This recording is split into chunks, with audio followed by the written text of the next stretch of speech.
Hard Nose Sports here. It is January 29th, 11:25 a.m. Central Time here in Iowa City with some gusting winds behind us. You might hear those in the background a little bit, so try to block them out if you can. We are 5 days and about 6 hours away from the Super Bowl, which will consist of the Patriots and Rams. I would highly recommend right now, if you are not very interested in the game, to log off because it is an individual podcast, no guest speakers today, and we will be talking about matchup to matchup of the Patriots-Rams. So not much content otherwise. Strictly Super Bowl. So one thing to look at, suspect areas teams can expose. Patriots are great at this. Patriots are great at limiting this on the opposing side of the ball. So an area I see the Patriots thriving this upcoming Sunday is in the screen game, as usual, as we've seen in the past. Past playoffs, past 2 games especially, the screen game has worked very well for them. James White has been killing it. I see James White being a big mismatch for the Rams here, going up against Mark Barron and Ibukum. James White is elusive, too fast, too quick for those men, can make a miss in open space. We saw last week Mark Barron and Ibukum go against Kamara. He lined up in the slot most routes on those occasions. Patriots will likely deploy James White from the backfield most of the time, from the slot on very rare occasions. Very rare occasions. I would say 1-2 times a game and maybe on the outside a couple times, but his primary matchups will be against those men. I see James White exploding in the receiving game, getting around 6-7 catches at the very least. That should be an area the Patriots can and should and probably will expose. Rams' strength of their defense lies in their defensive line and on their cornerbacks. Patriots don't really work the outside of the field, don't take too many shots unless it's Hail Mary territory. Or like last week we saw, just trying to get a touchdown before half instead of a field goal. So they don't work that too often, so it keeps the lead. Marcus Peters, Nikel Roby-Coleman, the strength of the Rams defense, one of their strengths. Won't prove too difficult of a task for the Patriots because that's not the area of the field they attack. Patriots attack up the middle, the run game, the middle of the field, the screen passes, which is what we will likely see. I don't see the game plan changing too much. Maybe a couple trick plays here and there since it's the Super Bowl. Teams have had a couple weeks to prepare for each other, so they know each other's personnel and some of their play calls. So the Patriots should be able to work the middle of the field. Rob Gronkowski's fully healthy. We've seen it before in this postseason. The Patriots deploy him when they need to, when he's healthy. Last week he killed it. I see more of the same this week for Rob Gronkowski, going against Josh Johnson, LaMarcus Joyner, potentially Littleton. I see him dominating all those matchups. He's superior physically. He's still running crisp routes, precise routes. He doesn't drop balls. This man is still elite, not the best tight end in the game. That's a whole nother conversation, but still, he is performing at an elite level, and we can't take that away from him, especially when Tom Brady's under center. So transitioning to that, most important position on the field, the quarterback, the game manager, Tom Brady. Jared Goff on the opposing side. Tom Brady's been here before. A very overlooked thing in the postseason is transition from the conference championships to the Super Bowl is media week, because you have a week to clear your mind, game plan, interact with the media.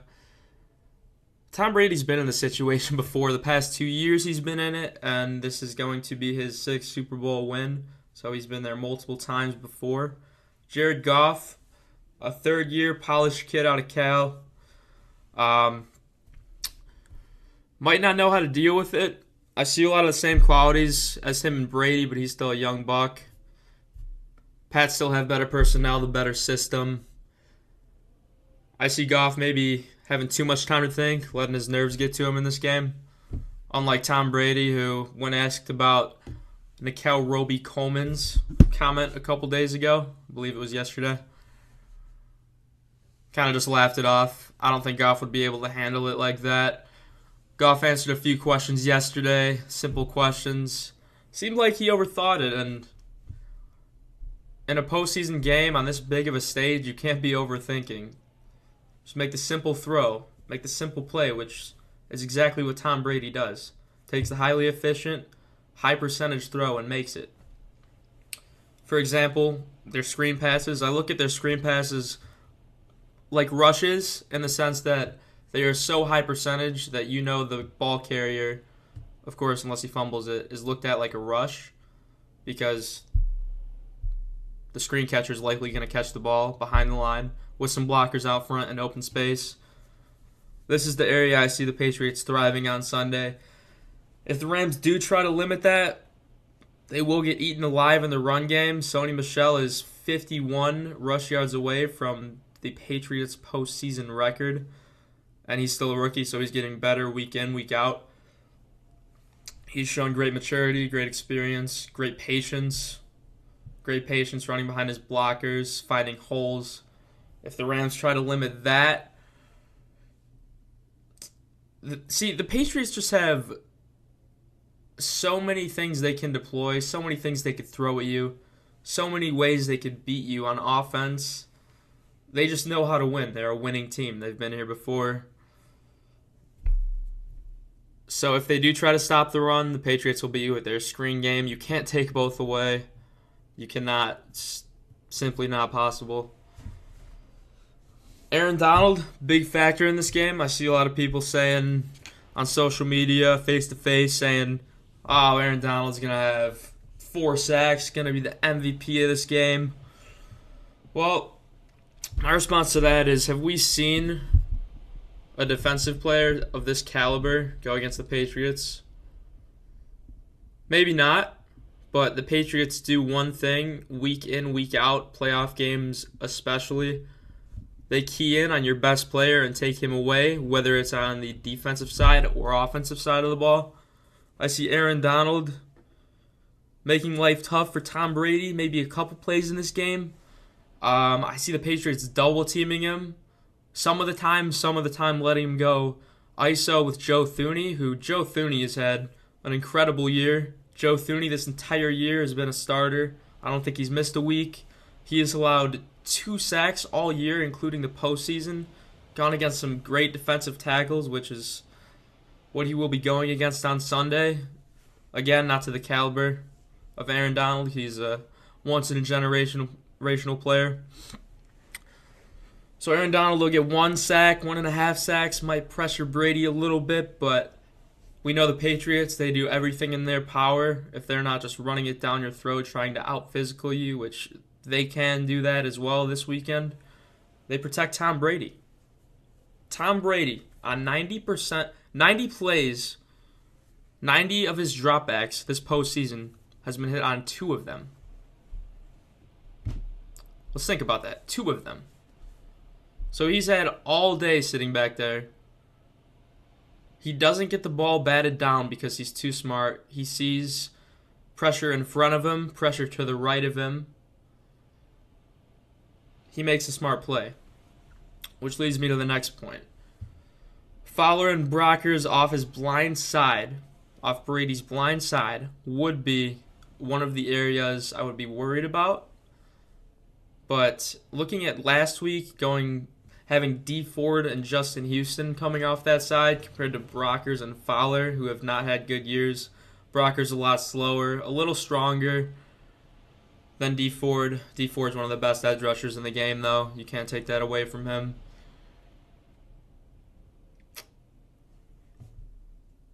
So Fowler will also be on the outside, trying to get to Brady's blind side, force some fumbles. I don't see that being the case either. I think they protect his blind side as always. They always protect Brady to the best of their ability, and they succeed with it.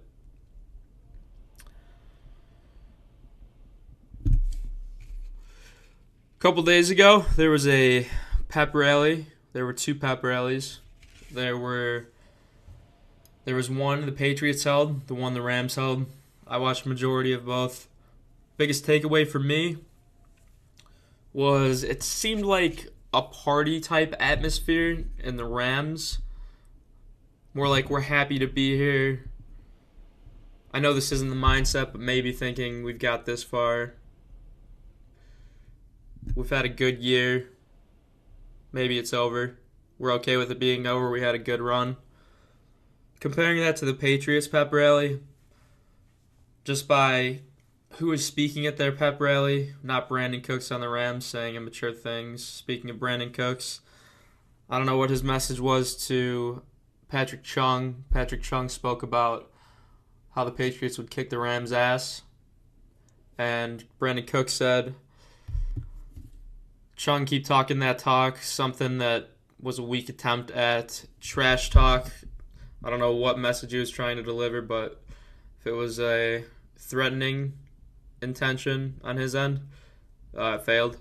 Yeah, I definitely want to ask Brandon Cooks what he was aiming at there.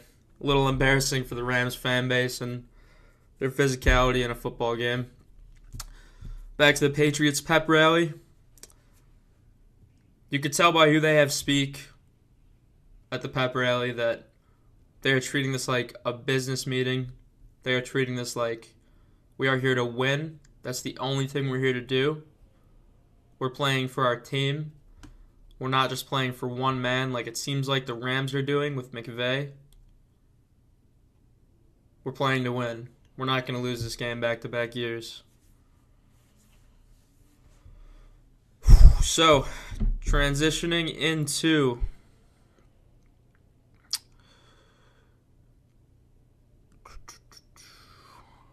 the Rams' offensive side of the ball. Rams have averaged 4.8 yards per carry this postseason. That is substantially better than the second team. I believe it's the Patriots at 3.9 yards. I know it's under 4, maybe 3.8. So Patriots proved this last week. Take away your best player. Tough against the Kansas City Chiefs because you can call that Tyreek Hill. You can call that Travis Kelce. Best weapon, I should say. Best player is Mahomes, for sure. They double team your best receiver and then double team your best weapon, likely, which this week I don't see them doing because the Rams don't have a receiver or a best player on the perimeter or in the slot that can do that much damage against this defense. Brandon Cooks, an explosive player. A lesser version of Tyreek Hill, that's for sure. Less explosive, weaker, slower. Patriots corners press coverage all the time. So Cooks will have a difficult time getting open, whether it's against Stephon Gilmore, which I believe it will be against. Gilmore will likely have the opportunity to shadow Cooks, shut him down. Stephon Gilmore's had an outstanding year, graded above a 90 in Pro Football Focus. Pro Football Focus is a business that focuses on every single play of football games. They go over the tape week by week, each play, and single out a player, each individual play, and grade him for that play, and then divide it on the average number of plays, and then that's how they get their score. Pretty complex, pretty cool stuff. So Cooks likely will struggle. I don't see him being a huge factor. Let's jump over to the Rams O-line. Rams O-line has played great this year. Great this postseason especially. They've turned it on against a solid Dallas front seven, against a decent New Orleans front seven without Rankins. That proved to hurt the Saints, but the Rams still played pretty well. Patriots are actually pretty good up front. You have Trey Flowers, who also has a grade over 90 by Pro Football Focus on the outside. He will be going against Havenstein. It's going to be a hell of a matchup. I think Trey Flowers gets to golf a couple times. And then on the opposite side, we have Dwayne Wise or Adrian Claiborne going against Andrew Whitworth. That's going to be the matchup to watch on the Rams' offensive side of the ball for me. I would definitely check it out. So the player that lines up to the far left on the side of Jared Goff, as long as it's not a tight end, should be a good matchup there. But the one area I see the Patriots trying to take away from the Rams in this game is their running game. Todd Gurley, C.J. Anderson. Could see the Rams deploying them on the field at the same time, which they have not done this year. So CJ and Gurley in the backfield or somewhere on the field together at the same time, since they're good playmakers. Not super fast, so might be unlikely for them to do. But I see the Patriots either loading the box or trying to limit the run and having Jared Goff beat them, which is probably the way you want the Rams to beat you, because their run game has been outstanding this year, this postseason. Jared Goff's still young. He is polished, mature. He's proved he can win playoff games. He's proved he can win on the road in a hostile environment. But I don't see him shredding this Patriots secondary. This Patriots secondary is a different monster than the Saints secondary. Saints secondary is still garbage, in my opinion. You have Marshawn Lattimore, one of the weakest slot corners in the NFL, and P.J. Williams. Eli Apple on the outside, on an island, who has struggled this year. Got burned a couple times last week. And then their safeties, Von Bell. Von Bell, good ball hawk, not a good tackler in open space. Saints secondary is not good overall. Compared to this Patriots secondary, you have Stephon Gilmore, as stated before. Great player, great grade this year. Then we have J.C. Jackson in the slot since Week 11. He has been a stud. He was a healthy scratch Week 10. Since Week 11, he has been locked down in the slot. Has not allowed a receiver who's lined up against him to go over 50 yards. That is partly helped, partly assisted from the other cornerback play and the pressure the Patriots have got on the quarterbacks in the recent weeks. But he still had an outstanding year. I think he gets assigned to Robert Woods, and if he doesn't, Gilmore will be on Robert Woods. Robert Woods, great receiver, great hands, great blocker, great route runner, really great route runner. Only problem with his game is he's not that fast. He is a physical receiver, so yeah, I could see Gilmore going against him, shadowing him the whole game. Either way, Woods has a difficult matchup against Jackson or Gilmore. I don't see him doing much. 70, 80 yards, maybe in garbage time.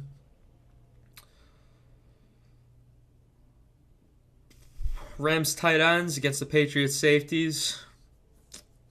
I don't know, the Rams receivers, the Rams tight ends, other than last week, against that horrendous Saints secondary, have not gone over 50 yards individually. So I don't see Higbee or Everett, the Rams tight ends, playing a big role in this game, unless they run some trick play that allows one of them to get open by a mile, which the Patriots just don't allow in the postseason. On the opposite side, Josh Reynolds on Jason McCourty, a seasoned vet against a second-year receiver. This should be a good matchup. Really looking forward to this one, too. Josh Reynolds, a strong, tall, lanky receiver who catches pretty much anything within a 2-3 yard radius of him.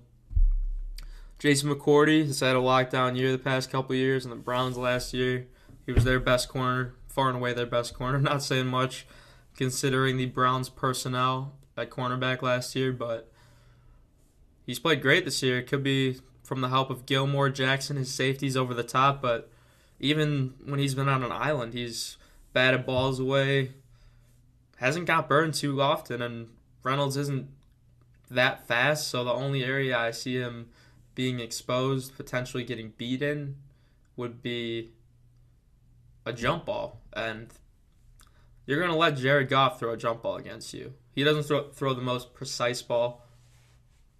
So let him beat you that way. Rams deep threats. Again, Josh Reynolds, not much of one. Only real deep threat I see in this game for the Rams, Brandon Cooks. So you don't even have to shade a safety over the top of him, because Gilmore or McCourty, maybe even Jackson, some plays will be going against him. I trust them to not let Cooks get by him. So safety should have a solid game, guarding the tight ends, guarding the screen game, being able to hawk.